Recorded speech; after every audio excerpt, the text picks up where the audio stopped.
Estudo sobre o Evangelho de João, parte 51, 25 de fevereiro de 2024. João, capítulo 11, do versículo 1 ao versículo 6. A morte de Lázaro. Estava, porém, enfermo um certo Lázaro de Betânia, aldeia de Maria e de sua irmã Marta. E Maria era aquela que tinha ungido o Senhor com unguento, e lhe tinha enxugado os pés com seus cabelos, cujo irmão Lázaro estava enfermo. Mandaram-lhe, pois, suas irmãs dizer: Senhor, eis que está enfermo aquele que tu amas. E Jesus, ouvindo isto, disse: Esta enfermidade não é para a morte, mas para a glória de Deus, para que o Filho de Deus seja glorificado por ela. Ora, Jesus amava a Marta e a sua irmã, e a Lázaro. Ouvindo, pois, que estava enfermo, ficou ainda 2 dias no lugar onde estava. João 11, 1 a 6. O capítulo que começamos agora, é um dos mais notáveis do Novo Testamento. Por grandeza e simplicidade, por fatos e solenidade, nada jamais foi escrito como ele. Descreve um milagre que não está registrado nos outros evangelhos: a ressurreição de Lázaro dentre os mortos. Em nenhum lugar encontraremos provas tão convincentes do poder divino de nosso Senhor. Como Deus, ele faz com que a própria sepultura entregue seus inquilinos. Em nenhum lugar encontraremos ilustração tão impressionantes da capacidade de nosso Senhor de simpatizar com seu povo. Como homem, ele pode ser tocado pelos sentimentos de nossas enfermidades. Tal milagre se tornou o fim de tal ministério. Era apropriado e certo que a vitória de Betânia precedesse de perto a crucificação no Calvário. Esses versículos nos ensinam que os verdadeiros cristãos podem estar doentes e doentes, assim como os outros. Lemos que Lázaro de Betânia era um a quem Jesus amava, e irmão de 2 mulheres santas bem conhecidas. No entanto, Lázaro estava doente, até a morte. O Senhor Jesus, que tinha poder sobre todas as doenças, sem dúvida poderia ter evitado essa doença, se ele achasse adequado, mas ele não o fez. Ele permitiu que Lázaro ficasse doente com dores e cansado, e definhasse e sofresse como qualquer outro homem. A lição é uma que deve ser profundamente gravada em nossas memórias. Vivendo em um mundo cheio de doenças e morte, temos certeza de que um dia precisaremos disso. A doença, na própria natureza das coisas, nunca pode ser outra coisa senão tentar carne e sangue.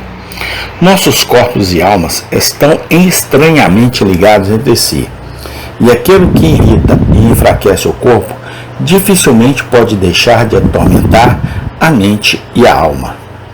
Mas a doença, devemos sempre lembrar, não é sinal de que Deus está descontente conosco. Não mais. Geralmente é enviado para o bem de nossas almas. Ela tende a afastar nossas afeições deste mundo e direcioná-las para as coisas do alto. Ele nos envia para nossas Bíblias e nos ensina a orar melhor. Ajuda a provar nossa fé e paciência e nos mostra o real valor de nossa esperança em Cristo. Lembra-nos que não devemos viver sempre, e sintoniza e treina nossos corações para nossa grande mudança. Então, sejamos pacientes e alegres quando formos postos de lado pela doença. Vamos crer que o Senhor Jesus nos ama quando estamos doentes, não menos do que quando estamos bem. Esses versículos nos ensinam, em segundo lugar, que Jesus Cristo é o melhor amigo do cristão na hora da necessidade. Lemos que quando Lázaro estava doente, suas irmãs imediatamente enviaram a Jesus e lhe apresentaram o assunto. Linda, tocante e simples foi a mensagem que enviaram. Elas não pediram que ele viesse imediatamente, ou fizesse um milagre e ordenasse que a doença partisse. Elas apenas disseram: Senhor, aquele a quem tu amas está doente. E deixaram o assunto ali, na plena crença de que ele faria o que fosse melhor. Aqui estava a verdadeira fé e humildade dos santos. Aqui estava a submissão graciosa da vontade. Os servos de Cristo, em todas as épocas e climas, farão bem em seguir este excelente exemplo. Sem dúvida, quando aqueles que amamos estão doentes, devemos usar diligentemente todos os meios razoáveis para a sua recuperação. Não devemos poupar esforços para obter o melhor conselho médico. Devemos ajudar a natureza de todas as maneiras possíveis a travar uma boa luta contra seu inimigo. Mas, em todas as nossas ações, nunca devemos esquecer que o melhor, mais capaz e mais sábio auxiliar está no céu, à mão direita de Deus. Como o aflito Jó, nossa primeira ação deve ser cair de joelhos e adorar. Como Ezequias, devemos expor nossos assuntos diante do Senhor. Como as santas irmãs de Betânia, devemos enviar uma oração a Cristo.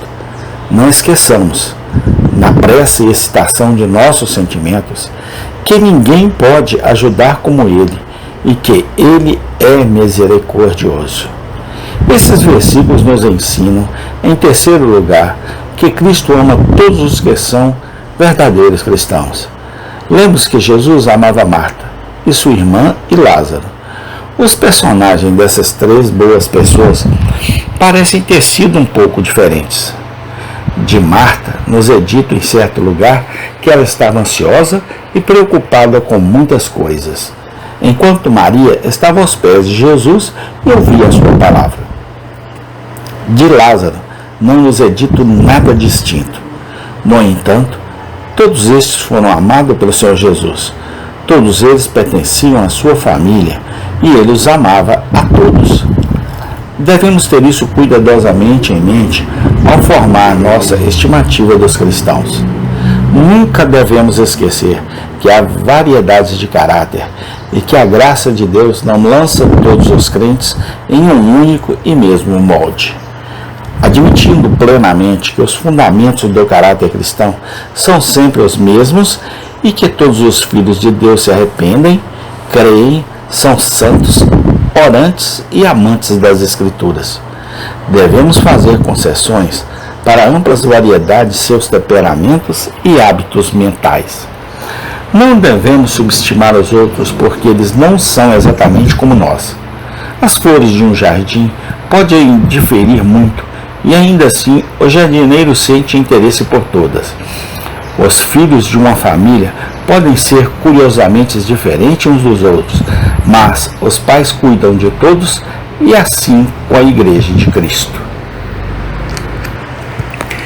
Há graus de graça e variedades de graça, mas os menores, os mais fracos, os discípulos mais fracos, são todos amados pelo Senhor Jesus.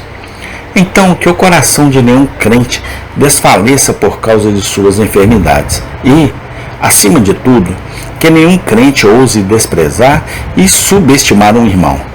Esses versículos nos ensinam, por fim, que Cristo sabe melhor a que horas fazer qualquer coisa por seu povo. Lemos que, ao saber que Lázaro estava doente, ficou 2 dias ainda no mesmo lugar onde estava. De fato, ele propositalmente atrasou sua jornada e não veio a Betânia até que Lázaro estivesse 4 dias na sepultura. Sem dúvida, ele sabia bem o que estava acontecendo, mas ele nunca se moveu até que chegou o momento que ele viu ser o melhor. Pelo bem da igreja e do mundo, pelo bem dos amigos e inimigos, ele se manteve afastados.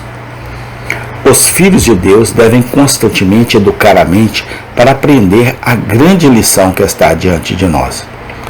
Nada nos ajuda a suportar com paciência as provações da vida do que uma convicção permanente da sabedoria perfeita pela qual tudo ao nosso redor é administrado.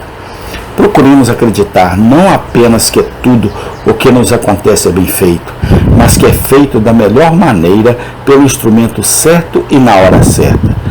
Todos nós somos naturalmente impacientes no dia do julgamento. Estamos aptos a dizer como Moisés: quando os entes queridos estão doentes, cure-a agora, Senhor, nós te rogamos. Números 12, 13. Esquecemos que Cristo é um médico sábio demais para cometer erros. E dever da fé é dizer: meus tempos estão em suas mãos. Faça comigo o que quiser, como quiser, o que quiser e quando quiser, não a minha vontade.